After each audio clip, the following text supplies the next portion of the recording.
त्याची वाढ, या सर्व गोष्टी जाणवून आल्या. आता तुम्ही वांग्या क्षेत्रामध्ये किती वर्षापासून आहेत? मी एक 6-7 वर्ष झाले. 6-7 वर्षाचा हा, तुमचा तगडा अनुभव आहे. तगडा अनुभव. आता त्या अनुभवात तुम्हाला 2 अनुभव आहेत तुमच्याकडे. एक तुम्ही तुमचा जो अनुभव आहे तो चांगला पण आहे आणि एक वाईट पण आहे. वाईट कुठला?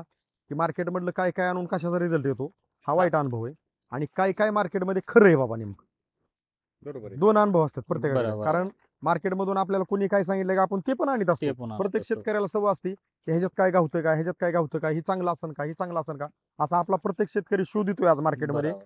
की माझ्या शेतीसाठी काय एखादं प्रोडक्ट माझ्या हाताला चांगलं गावतंय का. त्या त्या दृष्टीतनं तुम्ही आतापर्यंत तुमचा अनुभव जे आहे त्याच्यामध्ये तुम्ही आपलं वापरावरणिकचं मार्गदर्शन ऍड केलं.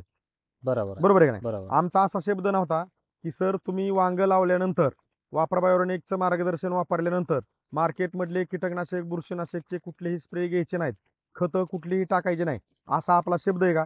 नाही नाही नाही नाही, कुठलंच तुमचं म्हणजे बंधन नव्हतं की तुम्ही हे खत देऊ नका की ते औषध फवारू नका. तुम्हाला जे करायचं आहे ते करा, त्याच्यामध्ये हा फॉर्म्युला ऍड करा. मग आता मला असं काय होतं. म्हणायचंय, जसं बघा आपण दोघं पण बोलतोय तसंच आपण पहिल्यापासून जसं फोनवर आहे तसं आज आपण कॅमेऱ्या समोर बोलतोय. आता मला तुमच्याकडून ही माहिती पाहिजे आपल्या पाहणाऱ्या शेतकऱ्यांसाठी की तुम्ही मला फोनवर पण प्रामाणिकपणे एक सांगितलं की साहेब हे वापरल्यामुळं आळीवरचं प्रमाणाचं तुम्हाला काय जाणवलं वांग्यामध्ये?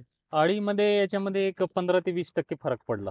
म्हणजे तुम्ही जे कीटकनाशक बुरशीनाशक जे आळीवरचं थोडक्यात वापरताय, वापरतो. आळीवरचं जे हा, थोडक्यात हा. कीटकनाशक म्हणतो आपण त्याला, तर त्याचं जे हाय क्वालिटीचं आपण आणून जे त्याला आळी कंट्रोल करतो करतो. ते हाय क्वालिटीचं तुम्हाला वापरावं लागलं का तुमची जर साध्या क्वालिटीचं नाही वापरून नाही, पण तुम्हाला रिझल्ट भेटला? साध्या क्वालिटीच्या याच्यामध्ये रिझल्ट मिळाला. हा, आणि हे वापरण्या अगोदर आळीवरचे एक 10 दिवसामध्ये तुमचे किती स्प्रे व्हायचे आणि हे वापरल्यामुळं 10 दिवसामध्ये किती स्प्रे वाढले का कमी झाले?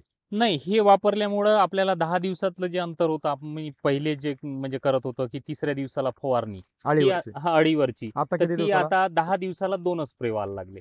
10 दिवसात 2 व्हायला लागले. हा. पहिले 10 दिवसात किती व्हायचे आपले? 3 व्हायचे. 3 व्हायचे, हा. म्हणजे एक स्प्रे कमी झाला. कमी झाला. मग आता एक स्प्रे कमी झाला आणि तुम्ही तुमच्या पद्धतीने ज्या वेळेस 6-7 वर्षाच्या ज्या अनुभवात तुम्ही वांग लावायचा आणि लावल्यानंतर जे वांग्याची वाढ उंची होऊन त्याला जे काही फळ लागायचं त्याच्यामध्ये एक वेगळेपणा काय जाणवलं तुम्हाला? वेगळेपणा जाणवला की आम्ही जे व्हेरायटी लावत होतो, थोडस वर धरा आता हे. हा, VNR ची हर्ष, हा, ती हा. अशी व्हेरायटी आहे की त्याला शिंगलच वांग लागत असते. बरोबर. पण तुमचं वापरा बायो ऑर्गॅनिकचं जे आपण मार्गदर्शन घेतलं, हम्म. त्याच्यामध्ये एक ड्रिंचिंग आणि एक वरून स्प्रे झालाय. हा, हा. त्याच्यामध्ये असं लक्षात आलं की पानाची साईज मोठी हम्म. आणि जे फळं लागण्याचं जे प्रकार आहे तो गुच्छामध्ये झालाय. गुच्छामध्ये हा, म्हणजे जिथं 1 लागायचं तिथं 3, तिथं 3 लागायची तिथे 5 इथपर्यंत झालाय.